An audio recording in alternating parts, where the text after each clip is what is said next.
All right. Yeah. Well, I started the recording, so let me No pull more up. thongs. No. You should have told me that before I got dressed.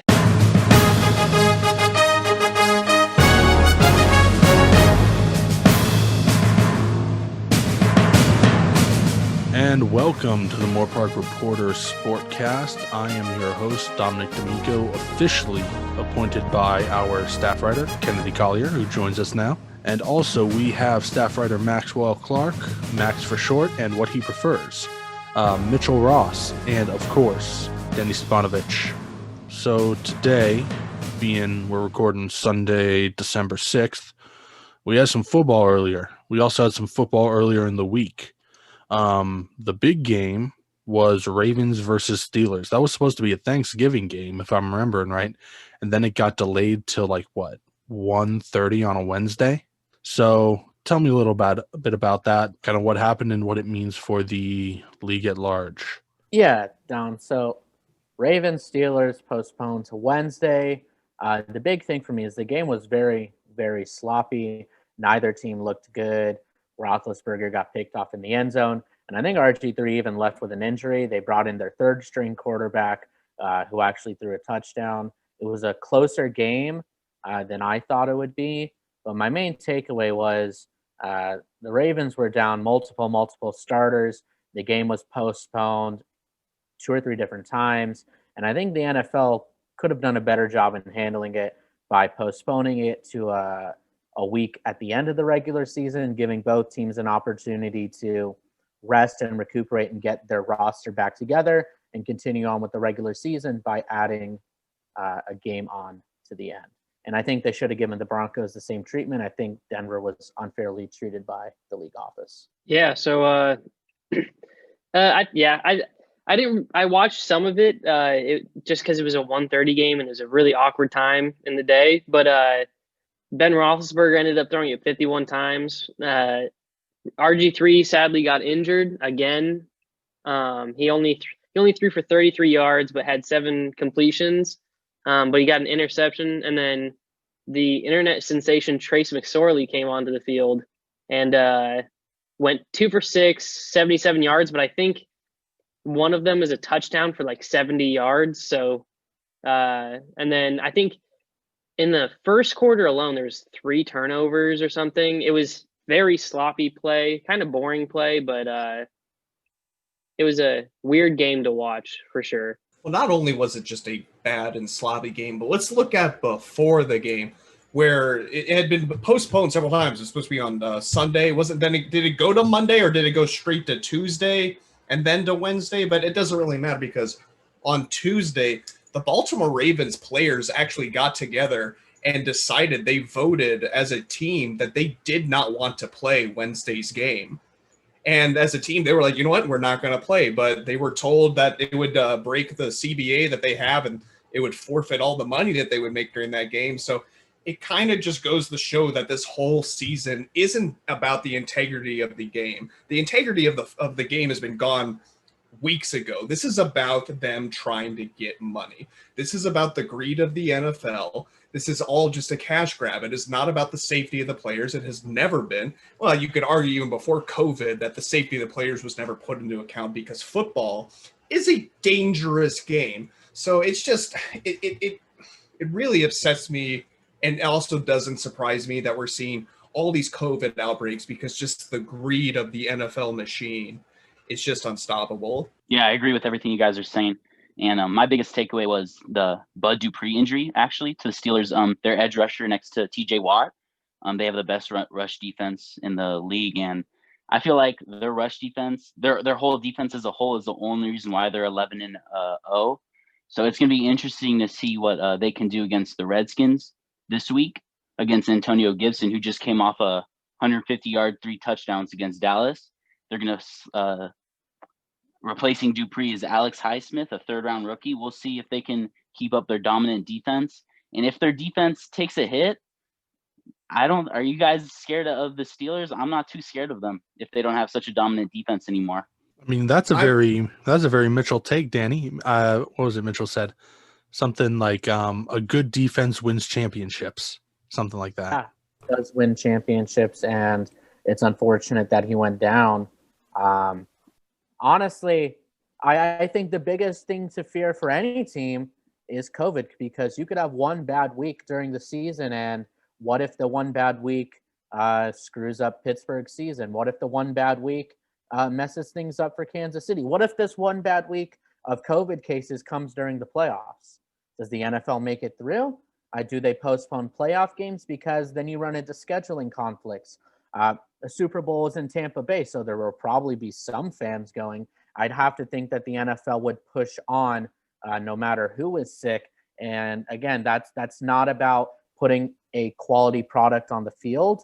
And more importantly, like, it messes with teams' chemistry and their rosters going into games. It's an unfortunate situation.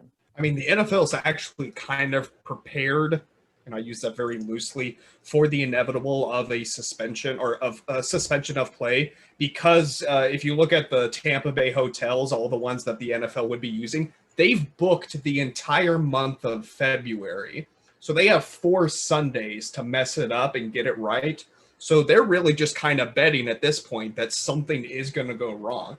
And if you look at what the NFL is doing and how horrible COVID has just ravaged the league, look at what the NBA is going to do. They're no longer in a bubble. They're going to be traveling. The MLB, the NHL.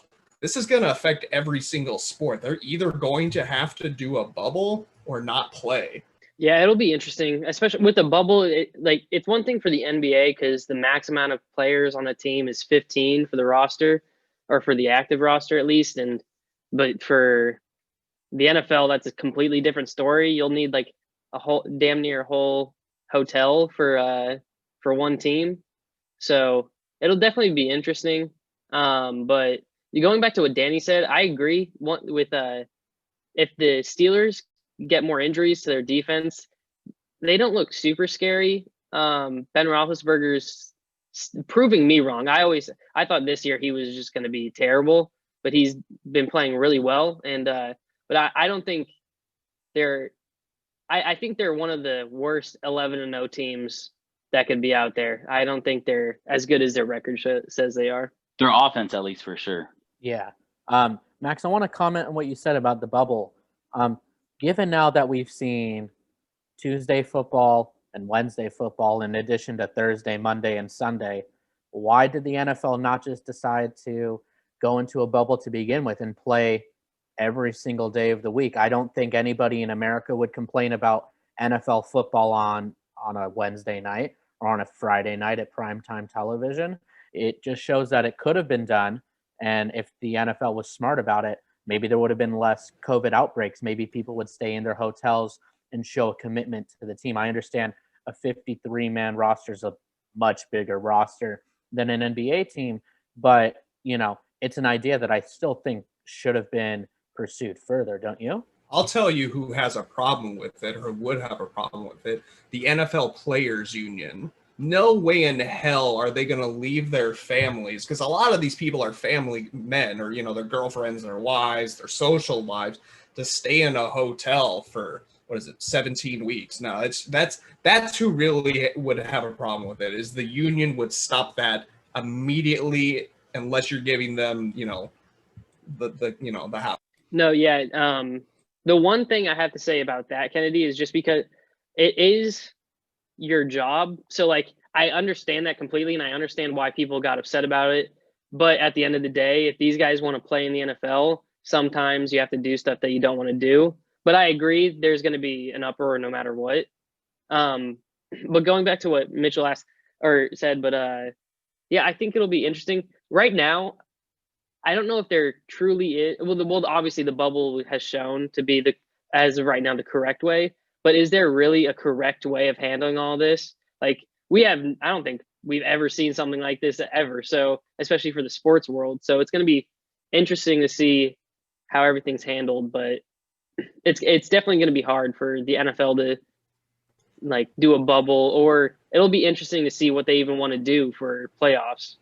But yeah. The correct way was back in March. If all of us just wore masks and stood away 6 feet apart for 3 or 4 months, we could have been back to normal, or at least somewhat normal. Well, you guys actually have me wondering, because obviously there's a lot of bad here from the effects on the teams of making them like play this Wednesday game in between, like in the middle of a week, delaying the game multiple times like that,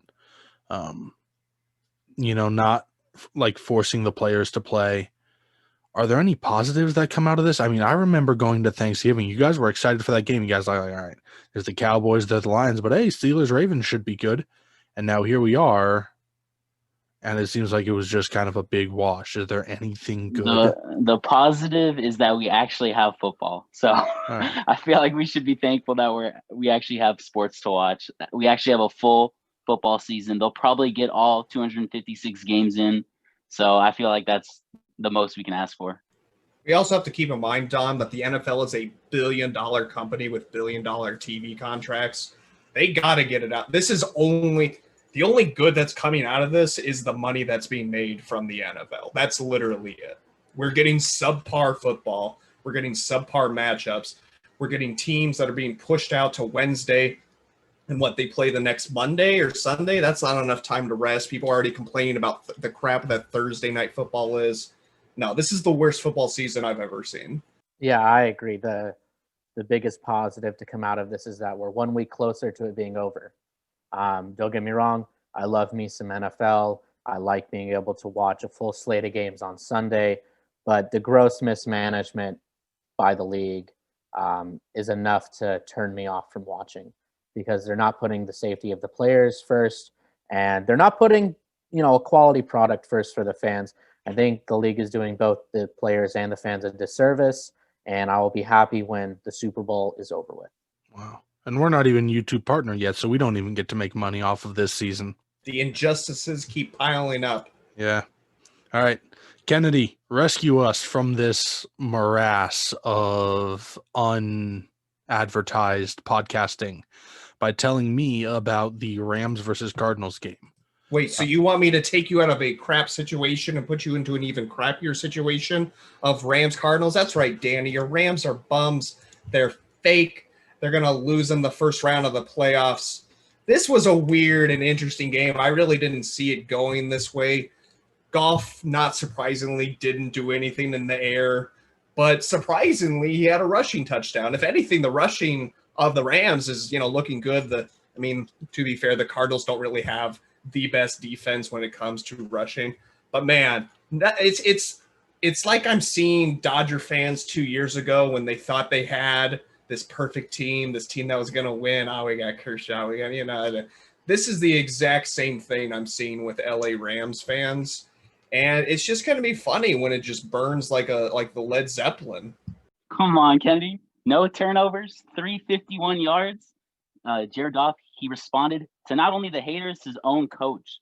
Beginning of the week, but after they somehow lost to the 49ers, Sean McVay actually called out Jared Goff to the media. First time I've ever seen him do that. And he responded, 351 yards, 0 turnovers. That's the big thing. No fumbles, no interceptions. They fed Akers the ball. And Sean McVay had a great game plan. He got Jared Goff out of the pocket, play action. I remember I saw 3 bootleg plays in a row. He didn't want Jared Goff in the pocket. He didn't want him to hold on to the ball. And the game plan executed perfectly. I'll say one more thing. They're still relying on the defense way too much. In the beginning of the game, they went for it on 4th and 6. That failed. And they went for it on 4th and 1 on the goal line early in the game. And they kept the game super close. They're still relying on the offense or on the defense too much. They need to get points on the board when they can. But, man, this is a scary team with this defense. Everyone's stepping up. Troy Hill, Troy Reeder, Jordan Fuller, John Johnson. I love this defense. They're star-studded, and then their backups, the guys that are undrafted, they're coming in and playing at a high level. Before anyone else jumps in, Danny, where do you think Jared Goff ranks in QBR this season? I'll give you a hint. It's not in the top 10. It's not in the top 15. It's not even in the top 20. After, there's 31 on this list that I'm looking at. He's 22nd in QBR. He's a trash QB who's been washed for about 2 seasons now. He doesn't have any weapons, so what is he throwing to? All they have is that defense. It reminds me of the 2015 Broncos when they won their Super Bowl, except they don't have a quarterback who's going to the Hall of Fame. Jared Goff, he's done. You're done. Losing in the first round. Here's one response I'll say, or a quick one. You don't need a star top 2 quarterback to get to the Super Bowl to even win it. They were just in the Super Bowl 2 seasons ago. Matt Ryan, he's gone to the Super Bowl. Cam Newton, he's gone to the Super Bowl. You don't need a top 5 quarterback. Correct, Danny. You don't need a top 5 quarterback. You just need a good system quarterback. And that is the accurate word to describe Jared Goff. Goff, a system quarterback, when he is plugging into the system correctly, letting the run game take over and taking advantage with the play action. The Rams do well when they also rely on their defense. The defense, once again, shined again today. But I'd like to give a shout-out to the Rams O-line. Goff only got sacked once, and he was allowed a lot of opportunity, a lot of time to throw the ball when he did. 351 is nothing to scoff at. I mean, it's not amazing. It only came with 1 throwing touchdown, but he also got 1 done on the ground. And it's not how you do it, it's how many times you do it. I think this is a good statement win for them after they lost the season series to San Francisco last week. It's also really important because Seattle lost today to my Giants, which means the Rams hold the tiebreaker for the NFC West, putting them in first place and at this moment 3rd in the NFC for the playoffs.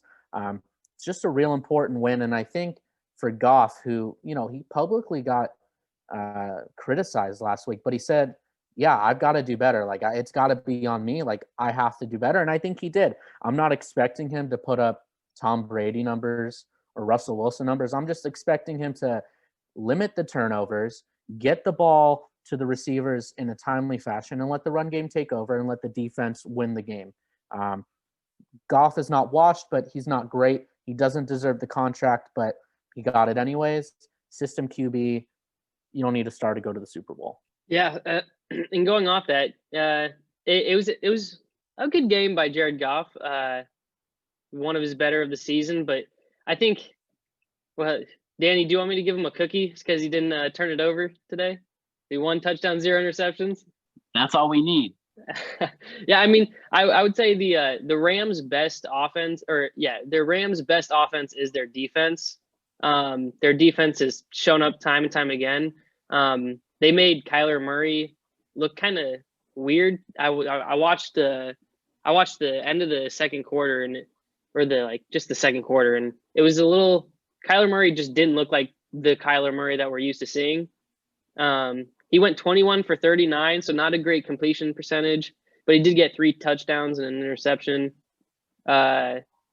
Overall, pretty dominant performance just by the Rams, but it'll be interesting because these 2 teams do play again, and the Rams play the Seahawks too. The Rams end with the Seahawks and then the Cardinals, so it'll be really interesting to watch this season finish for this division. I'm glad Max is the only sane one here, where Mitchell and Danny are saying you don't need a star quarterback, the most important position in the league.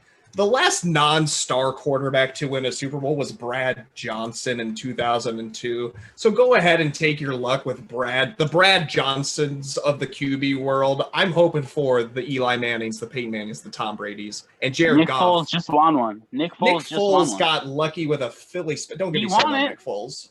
The Patriots just won their Super Bowl in the lowest scoring Super Bowl of all time. Tom Brady didn't even look good in that game.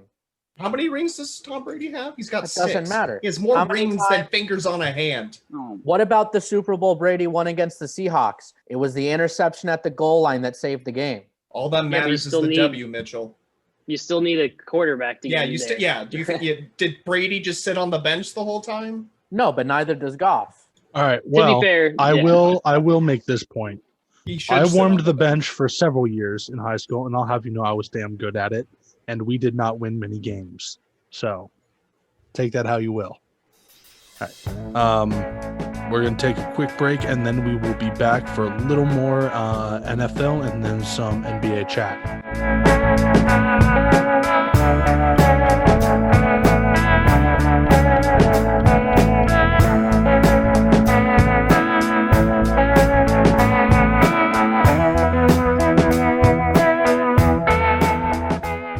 right, and welcome back. We've decided to delay our playoff chat till next week, get a little bit more information. So instead, we're going to go right into the NBA. First thing first, big Russell Westbrook trade. Who won that? I want to hear you guys chat about that a little bit. And then after that, we're going to get into your Eastern Conference seeds. We did Western Conference last time where everybody just kind of gushed about the Lakers. But we're doing Eastern Conference this time. All right, yeah. So John Wall for Russell Westbrook. We got John Wall and a 2023 first-round pick, protected first-round pick. I think objectively, I do think that Washington got better because of the trade. I think Washington probably won this trade. I think they have a pretty decent team, but I like the look of Houston, to be honest. I think it's going to be a fun team if Harden stays, and even if Harden leaves, then it's going to be the DeMarcus Cousins, John Wall show that people watched when they were in college. A lot of reports saying that Harden's not going to stay, but I think there's a good chance that he stays. But I think personally, Washington won this trade, but both teams are very happy with the outcome. Neither team won. This is pretty much just two teams just be like, gosh, we need to get this guy off of our roster. Houston wanted to get Westbrook out. They felt like they had gotten all that they could out of Westbrook, so just trade him. And honestly, if you're DC and you have to go through another season where you're trotting out an injured John Wall, you're not going to sell a single ticket to any of those. Well, it's not like anyone's going to the game anyway, but you get what I'm saying. You can't keep trotting out John Wall. Both teams had to make this trade just to do something new because they're both so tired of the situation they're in. But neither team got better. They're both – Westbrook brings down every team that he's a part of, and John Wall, you can't rely on him to stay healthy. So this was the most hyped, worthless trade in the NBA that I can remember. I think there are two winners of this trade. The first winner being the Washington Wizards. I think in the short term, they definitely won this deal because I like Wall with Beal a little bit. Or sorry, I like Westbrook with Bradley Beal. Yeah, they just got traded for each other. A lot better than I liked Wall simply because Westbrook can stay on the court a little better. I think he's more exciting to watch. In the long run, I think Houston wins the trade because if the team doesn't do well in the first half of the season, James Harden is gone. And if James Harden is gone, at least you're not left with nothing because they were going to get rid of Westbrook regardless. So if you also lose James Harden, the good thing for Rockets fans is you still got John Wall, you still got DeMarcus Cousins, and if anything, their chemistry can bring something new to the team and it can still be exciting to watch. I don't expect the Wizards to be any good still, but I think Houston would still be a better team now that they have Wall if they lose Harden than if they had not made this trade. Wait, hold on. We're supposed to be excited about John Wall and DeMarcus Cousins? If I'm a Rockets fan and a GM because hey, we traded Westbrook, we got John Wall and DeMarcus Cousins, both who have been injured and haven't done anything since 2009 when they played on Kentucky. I mean, I think there is excitement just because in the NBA there's this culture of buddies playing together. Like, yeah, LeBron and D Wade are two of the greatest to ever play the game, but like they're also really good friends, and the chemistry to see while they're on the court and on the bench and off the court, it's still enjoyable for a fan base. Even when the Lakers weren't any good, but they still had Kobe and Powell. Like Kobe and Powell were great, teammates and great friends. So it's still fun to watch. But I don't think they should be excited for like wins or anything, but just purely from they're going to have two guys that like playing with each other, so the chemistry is going to be good. Yeah, I mean, I got to agree with Kennedy where I feel like both of these teams, they kind of just traded problems. Wizards, they needed something new. Wall wasn't working there. He's been hurt the past 2 seasons. And then Westbrook and Harden wasn't working. Even though they have good off-the-court chemistry, on the court, they both need the ball in their hands. And, they ran it for a season. They said, it's just not working. And I don't know if Wall and Harden are going to work because Wall, I feel like he's kind of a similar player to Westbrook where he needs to facilitate the ball just like Harden. So I don't know. I feel like they just traded their problems. I do think this benefits the Wizards. We're going to get into our seedings, but I think the Wizards are a playoff team. I think Westbrook adds enough value to bring them into the playoffs. You remember just 2 seasons ago, he took the Thunder, or no, 3 seasons ago with no one around, he took the Thunder to the 6th seed. And so, I think they'll be able to sell tickets and get to the playoffs. Yeah, and I think I agree with I agree with all you guys. I think it could be a lose-lose situation, but also it's just, I think the NBA is fun, man. I think when you take 2 friends like John Wall and DeMarcus Cousins, even if they don't win a lot of games, John Wall, it's hard because I only see highlights of him before he was injured, but before he was injured, he had some of the most athletic plays that you will ever see. Same with Russell Westbrook, but my favorite play I've ever seen is a John Wall play where he's running down the court, puts the ball behind his back and dunks it with his left hand. How can someone do that through traffic? I just think they're fun guys to watch.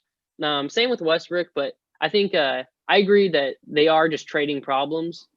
But hey, John Wall's 30 and Russell Westbrook's 32, so I'll take it. Yeah. Hey, my favorite John Wall moment is when he opening night came out to the Dougie. That's got to be my favorite moment. Yeah, that's not a basketball moment, but yeah, that's it's good when your basketball player's basketball moment is him doing the Dougie. Well, I think there's still one silver lining for this trade is that Houston got more first-round picks for Russell Westbrook than they did for DeAndre Hopkins. So let's all remember that for a little bit. Hey man, we're talking NBA. Come on, don't harass me like that. Don't harass me like that. We can still harass you through the NBA. Oh man, this is unfair. I didn't sign up for this. All right. Well, in Max, that case, let's rescue thing. Max from this topic by moving on to. Let's move on to your Eastern Conference seeds. We had what I would like to say a pretty fair consensus from 3/4 of you. Danny, Max, and Kennedy were vibing pretty similar, but Mitch had some hot takes for us. So you know what? I like that. I'm going to reward his hot takes by letting him go first with his Eastern Conference picks this time. Thank you, Dom. Give the people what they want, and that's more of me, clearly. Number 1, Kennedy. I think you're going to like this one. I've got the Miami Heat as the number 1 seed in the East, and I'll tell you why. That's a surprise. I did not see that coming from you. I'll tell you why. They're the defending champs. They proved that they could get through any situation in the bubble. Jimmy Buckets is for real. I don't think Giannis and the Bucks are going to run the table. I think Giannis and Milwaukee are going to have an early exit. They'll make the playoffs, but they're leaving early. Number 2, the second best team in the West from Titletown on the East Coast. I've got my Boston Celtics, and let me tell you why. Jason Tatum, give him 1.5 years. He will be the second best player in the NBA behind Anthony Davis. Also, you give him another season to work on the chemistry with Kemba Walker. I think that he can be a great asset for the team. He was hurt a little bit. It was a weird season, but they bonded throughout the entire bubble experience, and they made a deep run anyways. Also, they got rid of deadweight Gordon Hayward, and now they have a huge sign exemption cap. They got like $27 million to spend, so they can make a splash on the trade market. Maybe they're a sleeper for Harden. I don't know how that would work for the team, but they could pull it off money-wise. Number 3, I've got Giannis and the Bucks. I don't think we can only count on Giannis to get it done in the East for Milwaukee. He needs to have a Robin to his Batman. I think he'll be out early. Number 4, I've got KD, Kyrie, and the Nets. I just don't know how their chemistry is going to be on the court. And I don't know what KD is going to be like after his Achilles tear. 5, I got the Sixers, and that's a reach at 5 because I still don't think the Simmons-Embiid combo is that great, but maybe Doc Rivers can somehow find a new perspective and turn Embiid into like a real perennial defensive player because Doc Rivers preaches defense. 6, I like the Raptors. Fred VanVleet returning to the North, except they're playing in the South in Tampa. So the Tampa Raptors at number 6. At 7, I like Atlanta. I think they make the playoffs and not as the bottom seed. I like Rajon Rondo to them. I think he'll really mentor Trae Young. I think they have a nice young team. Number 8, I've got Indiana, and there's some stories coming out that Oladipo doesn't want to be there anymore. Really, it comes down to if him and Brogdon can stay healthy in a kind of weak East. I think they're probably going to make the playoffs, but I got them at number 8. Now I'm going to do the opposite of Mitchell. I'm going to go 8-1. Mitchell, do you watch basketball? Anyway, so number 8, I'm going to put the Indiana Pacers only because you need to have someone at the 8th seed for this Eastern Conference because the East, I mean, it's a little weak. 7, Boston Celtics. They are a team on the decline. They are on the way down. The talent wants out. You saw Gordon Hayward. Get me the heck out of Boston. Title town. Get out of here. You haven't won since 2007. Number 6, I have probably the most exciting team in the NBA, at least this coming season, is going to be the Atlanta Hawks. They have a lot of young talent. I think Trae Young is going to step it up. I don't know if he'll be what Luka is. I think Luka, when you look at Luka and Trae Young, Luka's going to be the better player, but I think Trae Young could be like a Klay Thompson number 2. If he's your number 2 player, you got a really good team eventually. At number 5, I have the Raptors. Again, they kept a lot of their pieces. They're just a solid team. Number 4, I have the 76ers. I think Doc Rivers is a good coach, and I think he's going to do some interesting things with the 76ers. I don't see them winning the championship, but I see them doing a strong, playing well in the playoffs. Doc Rivers is going to find a way to make that team good. 3, am I at 3? The Nets, because you have KD, you have Kyrie, and you're going to have James Harden, 3 of the best basketball players. When you're in the timeout, who's going to be arguing about who wants to take the last shot? Those 3 guys. Number 2, I have my beloved Heat. I think they are a very strong team. I think they're the most deep team in the Eastern Conference, if not the NBA. They'll be number 2. And right now, number 1, no surprise, is the Milwaukee Bucks. When you have the Greek freak, Giannis Antetokounmpo, the best basketball player, maybe outside of LeBron James, I don't know. We could talk about who's better. When you have the best player in the league, you're going to be the top seed. That's just how basketball works. Yeah. So I'll go next. So I agree that A seed is Indiana. I have Atlanta at 7, but that's a hard. This is actually a really hard conference to do because we'll all have the same teams probably. Just the order is going to be pretty hard to put. But I have Atlanta at 7. A surprise is the 76ers at 6. I didn't see them really improve this offseason other than Doc Rivers becoming their head coach. But yeah, it's a really wishy-washy. 5th, I have the Washington Wizards. I think Russell Westbrook will help. Russell Westbrook and Bradley Beal will actually, and Thomas Bryant. Don't forget Thomas Bryant. They'll help them get to the 5th seed. 4 seed, I have the Miami Heat. I think that team's a fun team. I don't know if what we saw in the bubble was really the team. Also, this is the regular season now. When it comes to regular season, not all teams are like themselves in the playoffs. Number 3, I have the Boston Celtics. It's a pretty easy choice just because I really like the team. I like the depth of the team. Number 2, I got Brooklyn. It's really hard to bet on KD to not be a top 2 seed at this point. And Kyrie. KD and Kyrie, they're going to be really fun to watch, even though I'm not going to want to watch them beat my team. And then number 1, no surprise, Milwaukee. I don't think they're going to win the championship this year. I don't even know if they'll for sure get past the second round or even make it to the finals in general, but I think they're definitely going to be the best regular season team this for the East. All right, I see you guys went with best for last. Save my seedings for the last. Couple teams I didn't have making it. The Magic, who have made the playoffs the past few years, and I didn't have the Raptors making it this year. After another year of Kyle Lowry, he's 34 now. They lost Serge Ibaka. I heard some rumors that Lowry might get traded actually, so I include him in. But my 8 seed, I got the Wizards sneaking in at the 8 seed. Don't forget about that shooter, Bertans. They just paid him. Pair him with, and then you put him next to Beal on the other perimeter. I like that. Westbrook, he'll lead them to the 8 seed. I got Hawks at number 7.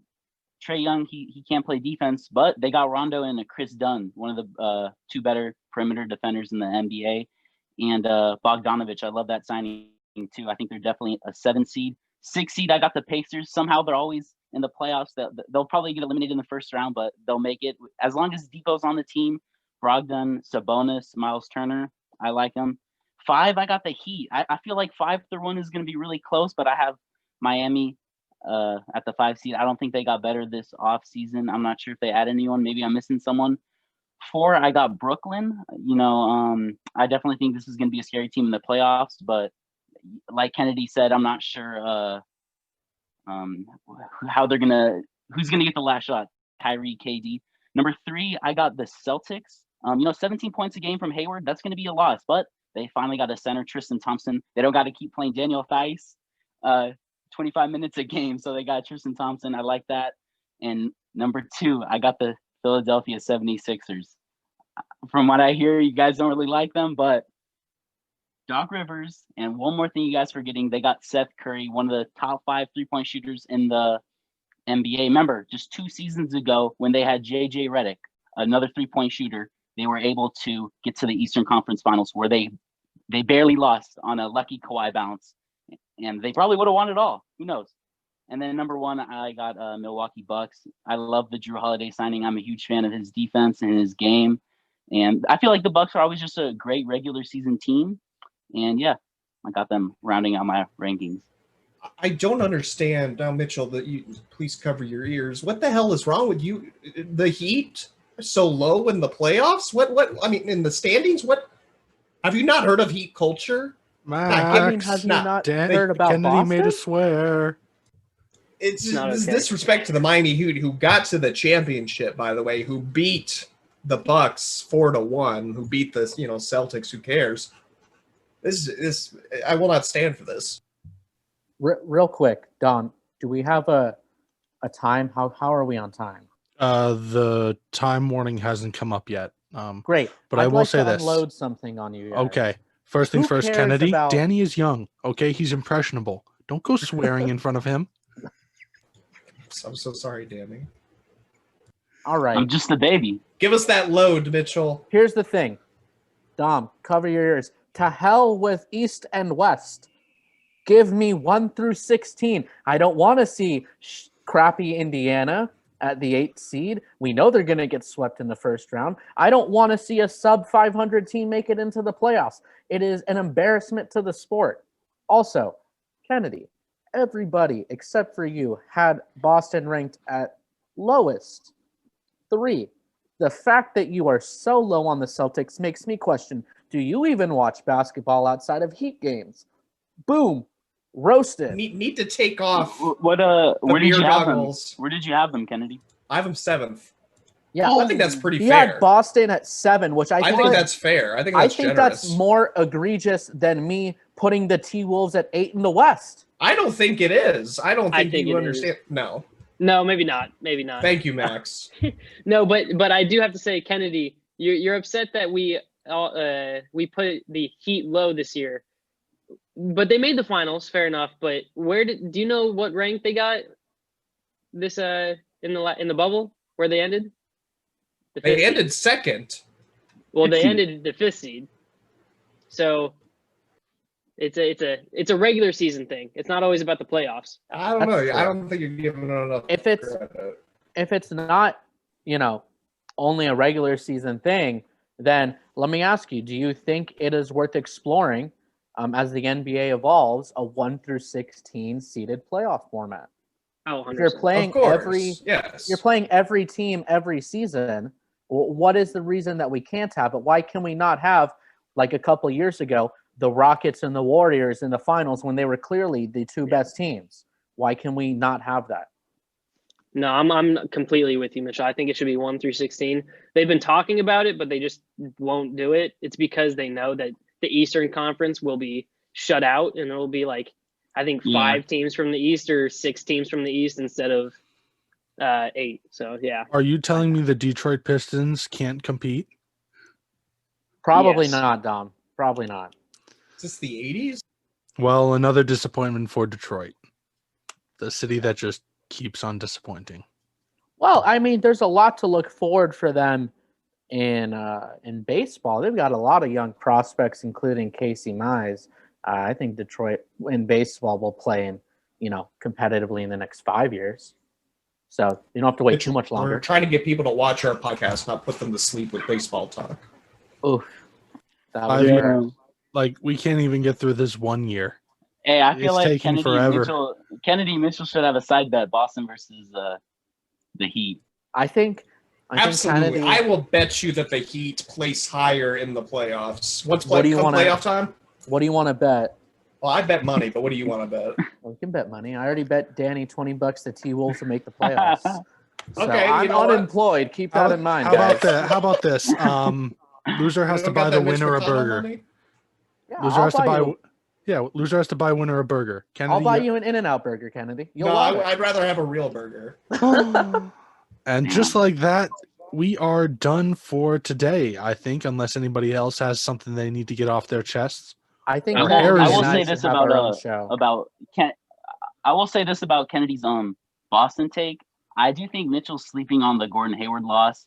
To lose about 20 points a game, that's going to be hard to distribute that. I mean, unless you really think Tatum is going to take a huge step. I mean, he's already averaging, 23 a game? I think it's easy to overlook because you look at the 3 years that Hayward has played in Boston, and the number that stands out to me is the number of games that he hasn't played, that he's been out with injury. So I think those 17 points a game are a little bit misleading because it could be based on a shorter amount of games played versus Jason Tatum's in there almost every night.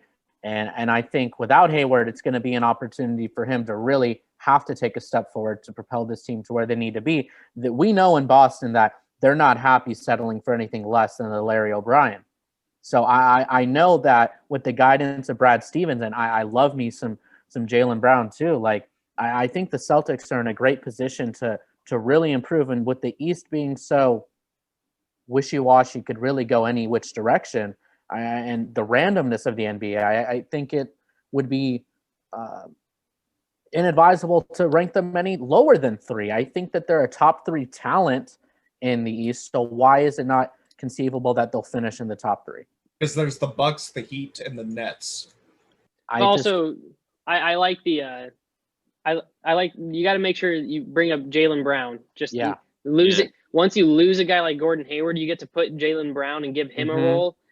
With all that money he's making, he needs to get that role. And I think we'll finally see what everybody wants to see from Jaylen Brown. Hopefully this season. I like that 3 of Jalen, Jason, and Kemba.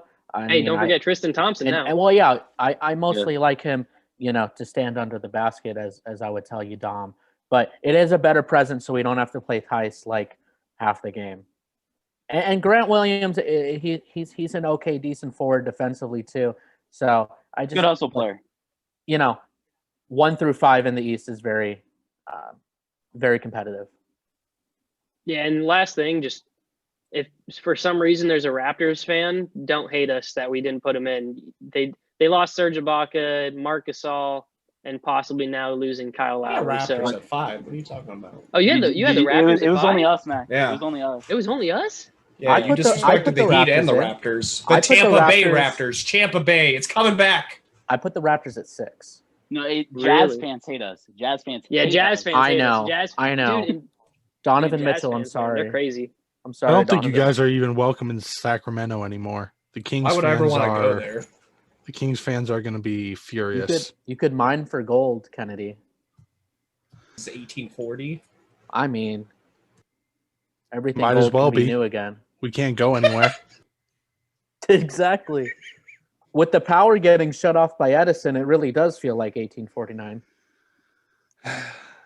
Well, and that is all the time we have for today. But we will be back next week with some more chat, hopefully some news on the NFL playoffs, and a little sneak peek, a little preview. We will be preparing something for the winter holidays for you. Our gifts to you from these treasures right here with us. Give us your names, where they can find you on social media. Danny? D Stepanovich, 2 H's, Instagram and Twitter. At Mitch Ross Report, everywhere social media is accepted. chowing down on In-N-Out and suffering seasonal depression. My name's Kennedy. And Max, Max? at _Max Clark on Twitter and Instagram.